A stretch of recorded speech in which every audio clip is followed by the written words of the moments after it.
Okay, well that's brought us round to 1:45. So Andy Fife from Hufflepuff Honey, on behalf of Cobber, thanks for coming along. And can you tell us the story of bees and the importance of them to our food? All right, will do. I'll try and get this. Can I hook that onto my head? There we are. My unusually shaped cranium. How's that? All right. Yeah, everyone hear me all right? Okay. So, bees, the little black and yellow things. First point, actually, is when I say black and yellow things, that's not really the case.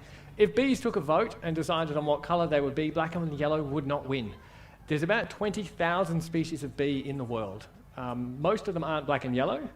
The fact that honeybees make honey is the reason they're called honeybees, because that's really weird. Bees don't make honey.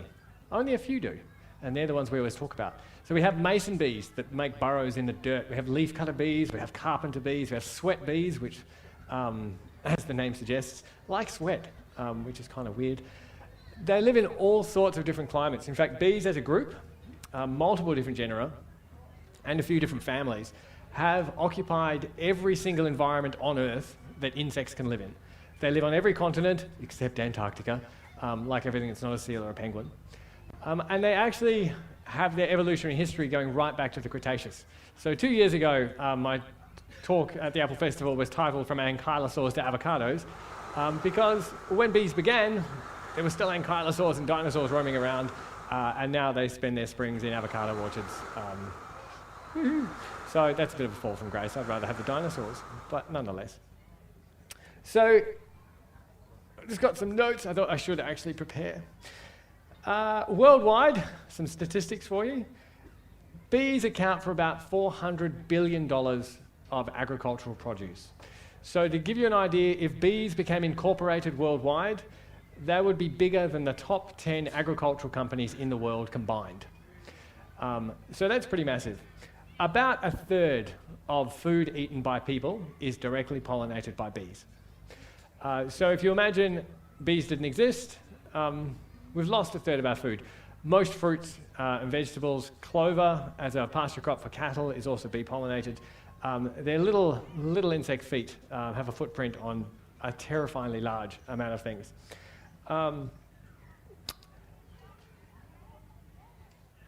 So obviously the topic that I was going to talk about today is threats to bees, as well as their role in agriculture.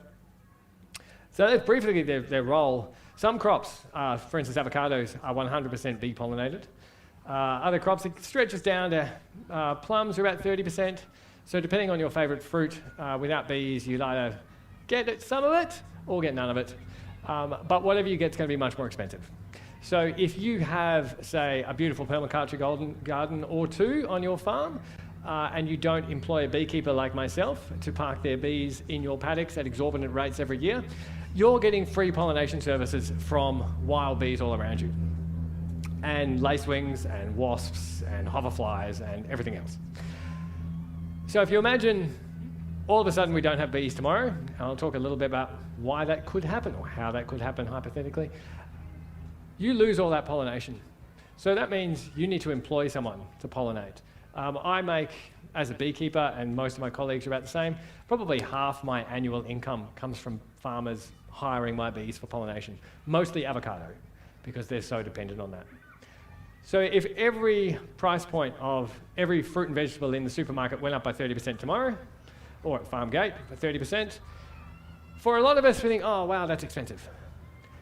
But for a very large part of the world's population, that's too expensive. So you could push 1 or 2 billion people from just about making it into starvation, just by losing our little buzzy friends.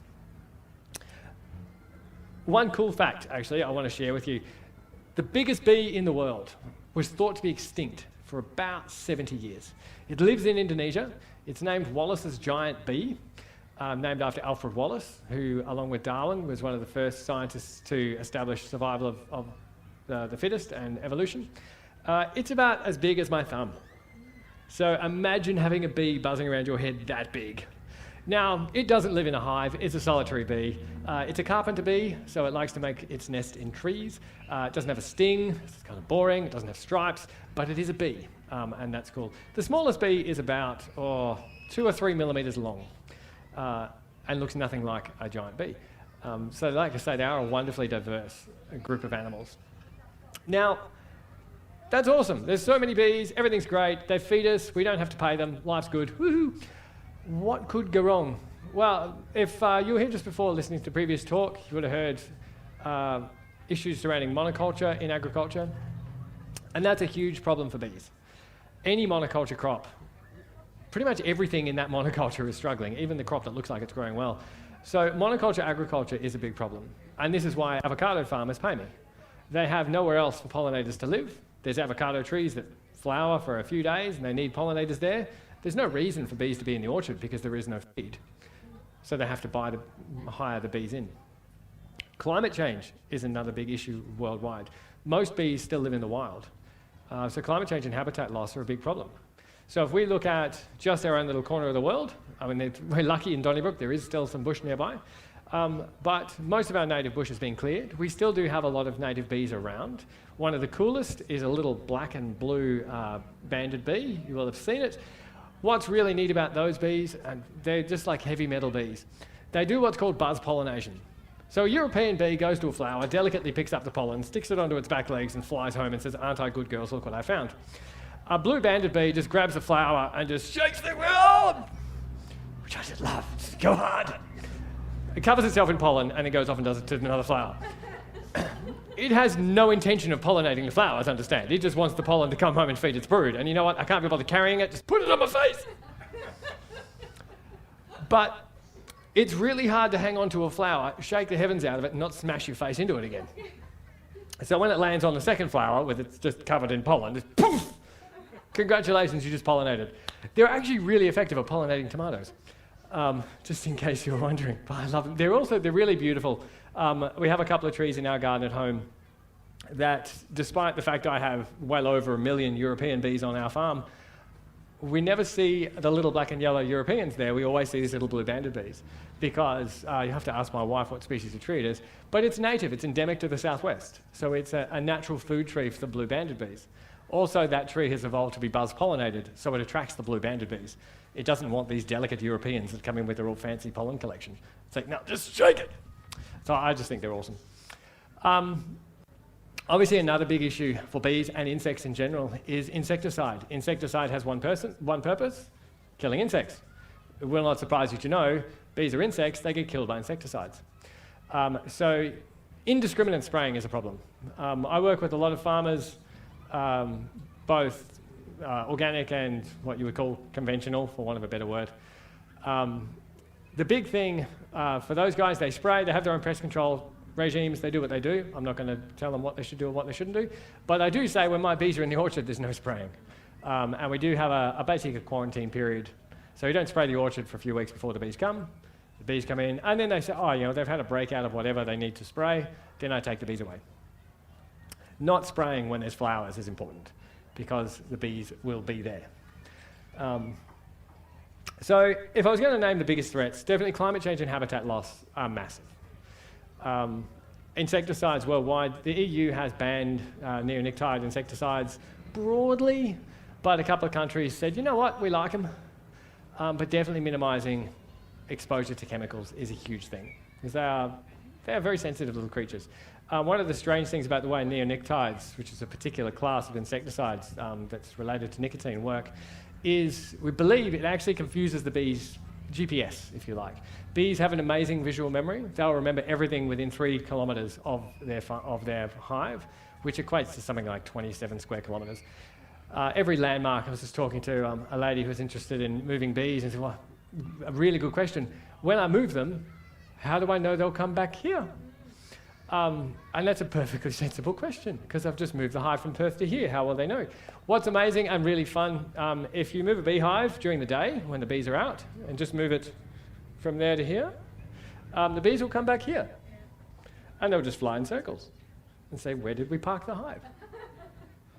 I thought you said you left it here. It's just over there. Like I can literally see it, but it's just here because Like the speakers are there, and it's just, this is where the hive is. They will find it eventually. If you move it a couple of meters, they'll just do bigger and bigger circles until they eventually realize, oh, it's over here. And then they have to reprogram their entire memory. Another really cool fact, this has got nothing to do with threats or bees in agriculture, but I don't care, I've got the microphone. Bees can do maths. I used to be a maths teacher. What depresses me is I think bees can do maths better than some of my former students. They can count, add and subtract. There's none here. I don't think so. The good thing about being a teacher in a small town is every time I go to IGA, I get served by a former student. I have to count my change. Nope. They can count and add and subtract up to 4. I don't know why they've learned to do this, but they have. The experiment, I won't describe the research in detail, but it was brilliant the way they've done it. Basically, a little sort of Y tube. The bees had to choose which one to go to get the right answer. The right answer gave them sugar. The wrong answer gave them quinine, which is just like soda water, kind of tastes bitter, but it doesn't hurt them.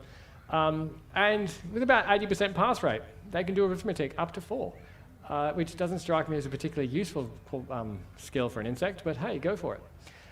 Their brain is only a few thousand neurons, which makes it about 1 trillion times less complex than ours.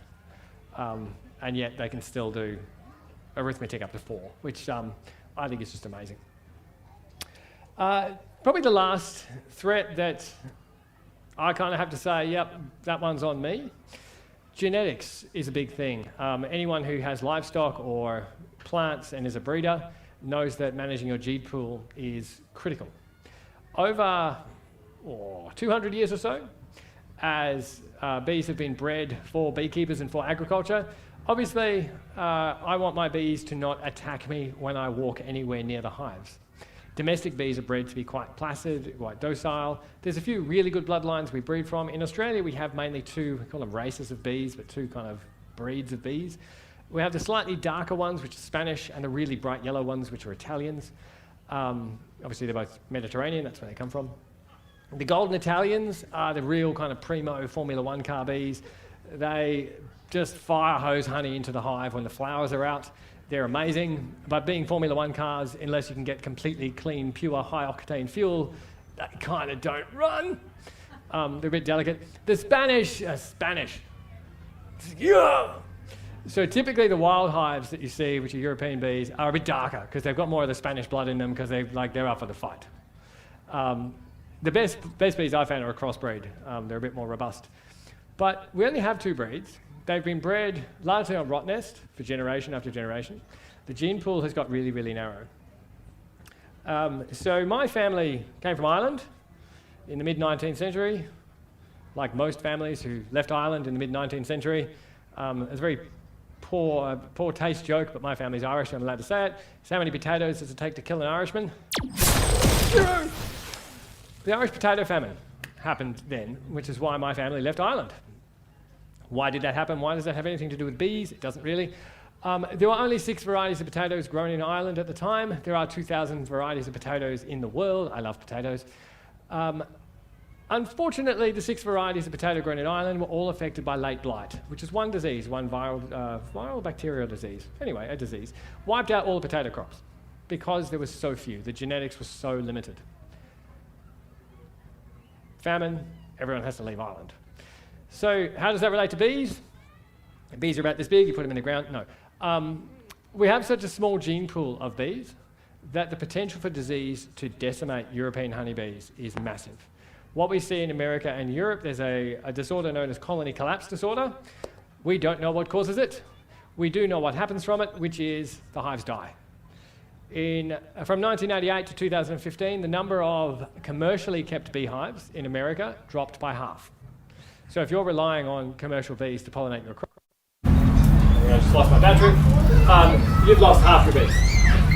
Now if that's happening with bees that are being looked after by beekeepers and tended to and fed when they need feeding and helped when they need help, imagine what's happening to wild bees who don't get that support. So if you imagine the loss to wild bees is going to be significantly more. You will have also seen on the news a little while ago, varroa mite had its first detection in Australia. Varroa mite is a new mite for European bees. So the first thing you always wonder is, well, haven't these been together for a long time? Varroa mite ancestor used to affect Asian honeybees. It wasn't quite as virulent, it only affected the drones, so the bees could keep going. That kind of evolved and decided, actually, I like European bees. The Varroa destructor mite, which affects European bees, is much more voracious. It affects all the bees, sucks their blood, and just takes all their energy away. Weakens the hive, that allows disease to come in. Western Australia is still a bit of an island. We don't have the same diseases as elsewhere in the world. But as you imagine the gene pool continues to get restricted, there's more and more potential for disease to really decimate what we have. And like I said, if we lose those European bees, the price of all your food goes up by however much extra it costs. 30% of our food becomes unavailable. Now, that's really depressing and not kind of what I wanted to sign off on. But I guess the takeaway is, there we go, so that's good. We won't record the depressing part. That's well timed. The dad is a professional at this. The bottom line, I suppose, is these are super important, obviously. We all know that. They're also, at the moment, under a lot of pressure. A combination of climate change, habitat loss, chemical exposure, limited diversity of genetics. They're under fire on every front. They have survived 100 million years, and there is 20,000 different species. So I don't have great hopes in our species' ability to not kill ourselves, but at least we can take heart from knowing that we're not going to take all the bees with us. Some of them will survive and buzz on and pretend like we were never here. But what can you do about it? If some people want to keep European bees, go. It's actually really fun. You should do it. But if you don't want to keep your own beehive, because you're like a normal person, you can encourage native bees into your garden. We live in the southwest of WA. If you live in the Perth region, you live in Perth. Plant whatever endemic species grow where you are, because the local bees have tuned their life cycle across the year. Most bees only live for a year. They've tuned their life cycle to their food source. So it flowers at the right time for them, it grows at the right time, everything is in sync. If you can plant those native species, then you re-encourage the natives. Remnant bush, if you have property. You might think like remnant bush for wildlife, I can't do much, I don't have much land. If you're trying to encourage a mob of kangaroos or a flock of emus onto your farm, yeah, you're going to need a lot of space. A bee is this big. If you have a stand of a dozen eucalyptus, if you're this big and there's 12 40-metre tall trees, that's a jungle. It doesn't actually take a lot. Also, native species are really nice looking, like they're very attractive plants. They also don't need any love. Like they grow where you live, so they just do their thing and you don't need to look after them. So the main things you can do for bees around you is, don't bathe in insecticides if you can avoid it. Plant native species. Mason bees like to make their nests in mud, so one really cool trick you can get is some, the red terracotta pipes. Get one of those, fill it with mud. Before the mud dries, stick a couple of pencil holes in it about that deep, and then just leave it in a nice sheltered spot. If you come back a few weeks later and the little holes have been covered up, you're going to be a daddy or a mummy. Mason bees have moved in and made their burrows there. You see in the hardware shop, they have those little insect hotels, all the little different sized tubes for carpenter bees and wasps and things to make their nests in. You can make your environment more conducive to insects. And the payoff is going to be, for a start, you live in a garden that's alive. You walk into a garden, my parents-in-law's permaculture garden, you walk there and stuff is flying around. It's not just the stuff on the ground, there is stuff alive. You feel the whole place is alive. You can have that too, and it doesn't take a lot of effort, and the bees will pretty much look after themselves. I think I was meant to talk for like 15 to 20 minutes, I think it's probably now tomorrow. Never get a beekeeper talking about bees, because you'll get the 100 million year story, and that's how long it takes. So question? Yes, let's fire away. About food right now, I've got no food there. This bloke said, put sugar and water out there. Is that any good? Actually, this season is atrocious. What's really cool, and I was actually just researching this week, so it's a good question, because now I can tell everyone that's super smart stuff. Bees don't really like eating honey. They make honey to store it. And there's been Roman shipwrecks discovered with honey that actually was still good. Their digestion has been tuned to digest sucrose, which is table sugar. The fructose and glucose in honey is just a more stable mix, so that's why they convert it. But to eat it again, they have to convert it back. So although it seems like you're kind of doing the dodgy, for bees, actually pure white sugar is the most efficient food for them. Bee poo is the brown part of the honey, if that makes sense. So if you can get the most pure sugar, and even pure sugar is like 97% sugar and like 2% ash and something else, that little percentage they will excrete. The sugar they can actually completely metabolize, which is really cool. So yeah, sugar and water, just pure cane sugar and water, although it doesn't do anything for us, for bees, it's actually a good energy food. They need the pollen for their fat and their protein, but purely for energy, yeah, sugar actually is perfect for them. And the next one, how far from the actual, say, native hive in the bush, how far are they going to run from that? They'll fly up to 3 kilometres. 3 kilometres that way? Yeah, 3 kilometres that way? that's right, yeah. Okay, yeah. So yeah, 3 kilometre radius from the hive. And obviously as a commercial beekeeper, if you're trying to get honey, the further the bee flies, the more energy it uses. So if you imagine the nectar as fuel, it's going to fly out, get a full crop of nectar, and come back, and it's going to be burning energy the longer it flies.